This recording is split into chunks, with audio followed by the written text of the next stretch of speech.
7 a.m, North London. Police, open up! Police are here to arrest a suspected fraudster. Tell me about your involvement in this. It's the police. Can you let us in the block, please?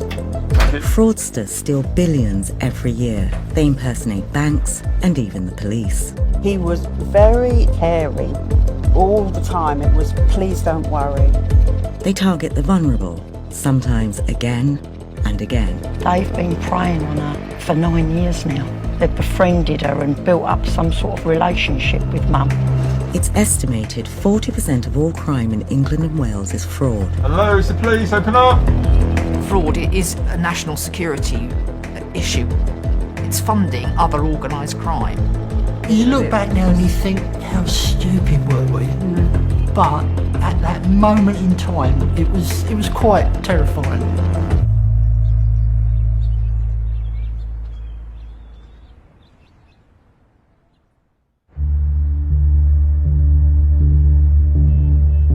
Every year, fraudsters relieve us of an estimated £5 billion. Last year in Kent alone, 12,000 frauds were reported. Panorama's been filming there for almost a year with the Kent Police Fraud Squad. The groups that operate tend to be from London.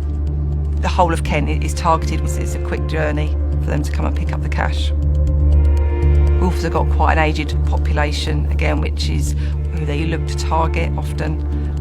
So it sort of just goes hand in hand with the sort of population type. Police are increasingly worried about something they call courier fraud.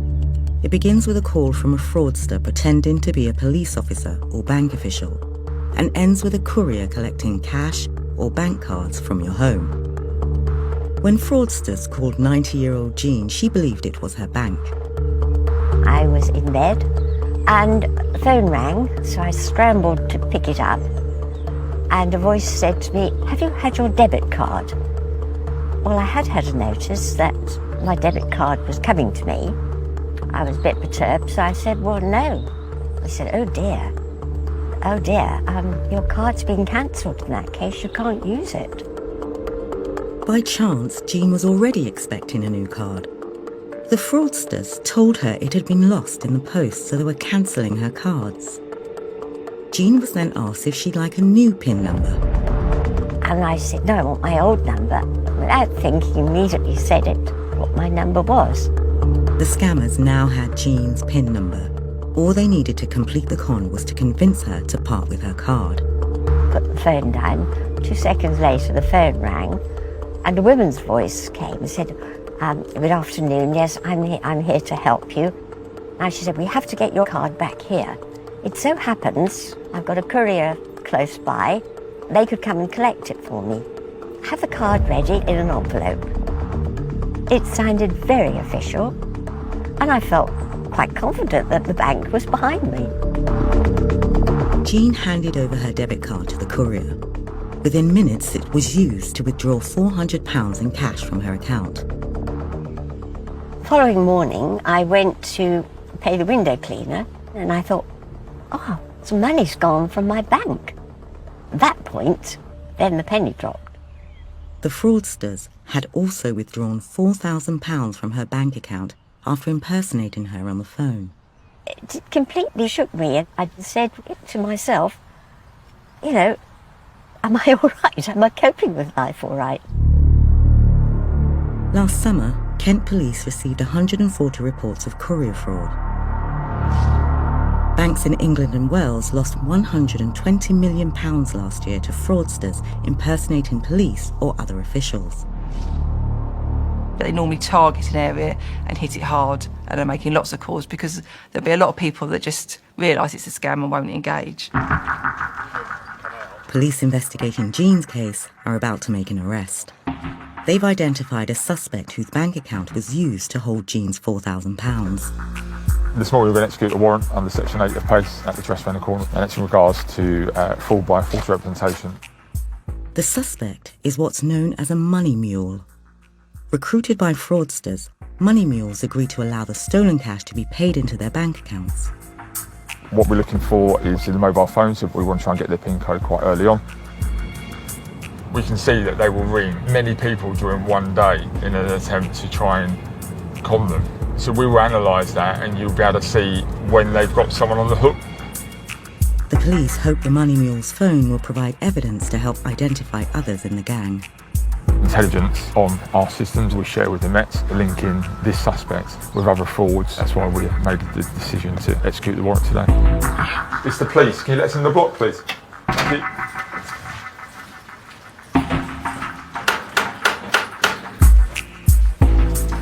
Hello, it's the police. Open up. They're too late. The suspect has already left for work. We'll go there. She works at a hospital nearby. We're going to phone her. This is a bit disruptive for us to start going to a hospital. A few days later, the suspect agrees to come in for questioning. She denies being involved in fraud. Tell me about your involvement in this. Okay, so what happened is I was seeing someone and he said to me, oh, I don't have a bank account, my mate owes me money, can I get it put in your account? I said, yeah, how much? He said 4,000. I said, fine. Then it all happened within like 5 minutes. The money went in my account. I transferred it to this other girl, and that's literally pretty much all I know. Money mules help to launder stolen cash. By paying dirty money into legitimate bank accounts, the money is instantly cleaned. What we're seeing is that a lot of money mules are being recruited quite openly on online platforms. It might often be younger people who are asked to do it, and they might walk into it unwittingly and become a money mule, so let their account be used for money laundering. The person you're seeing, you got a name for him? He said his name's Dom. I did have a mobile number for him, but he kept always calling me on different numbers. Do you know a surname for Dom? Just no. Police obtained CCTV footage showing a man believed to be Dom. He's got 90-year-old Jean's bank card. They put the victim's bank card into the machine, put his head up to cover his identity a little further. He's entering the PIN into the machine. It was £250 withdrawal on this occasion. Police are unable to identify the man, and their inquiry hits a dead end. The suspected money mule is let off with a police warning. Jean's case is closed. With courier frauds, we initially look at, is it happening now? Is there an enforcement opportunity? If that's not the case, our main focus is try and support the victim and try to get that money back through their banks. Jean's bank has refunded all the money stolen by the fraudsters. You know, it doesn't matter who you are. Once you've been targeted, it's quite likely they will target you again soon. So I've been trying to be very aware.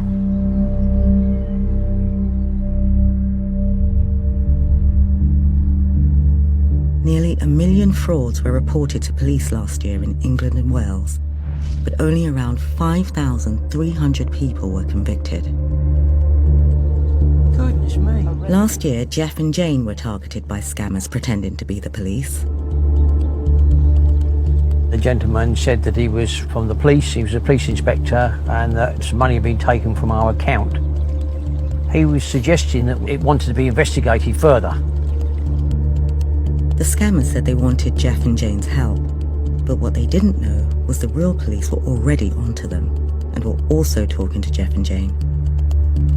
They said, you've been talking on the phone from a number that we've been tracing. This is a fraudster, and if we were willing to help them, then they might be able to catch the people who were perpetrating these frauds. A detective came to the house and was filming when they got their next call from the scammers. Anybody that's trying to get handling your finances is always malicious. He was very, very, I suppose, caring.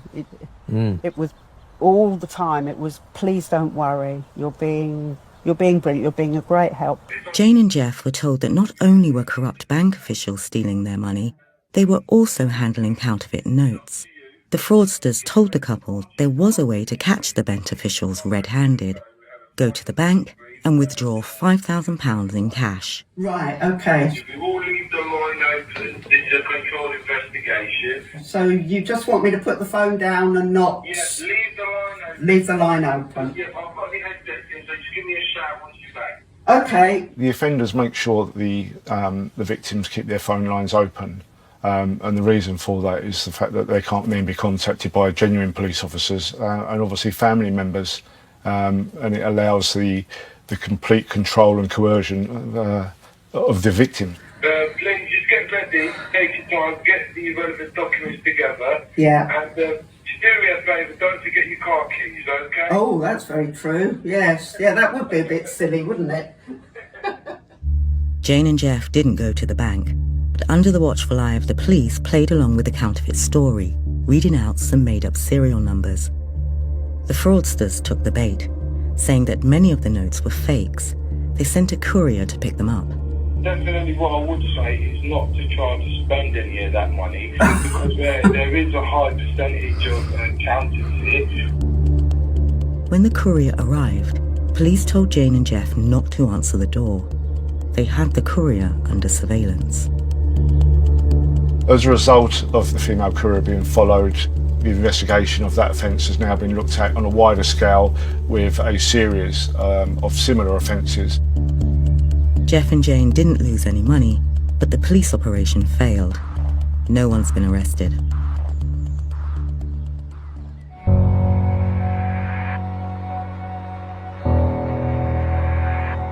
Fraudsters often operate across county borders, so police forces must work together.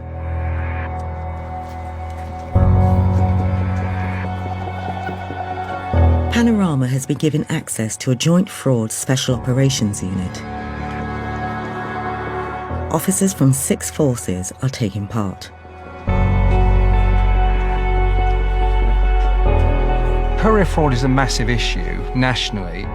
The team I now represent will look at the organised crime groups solely, criminals who are sophisticated in their methodology.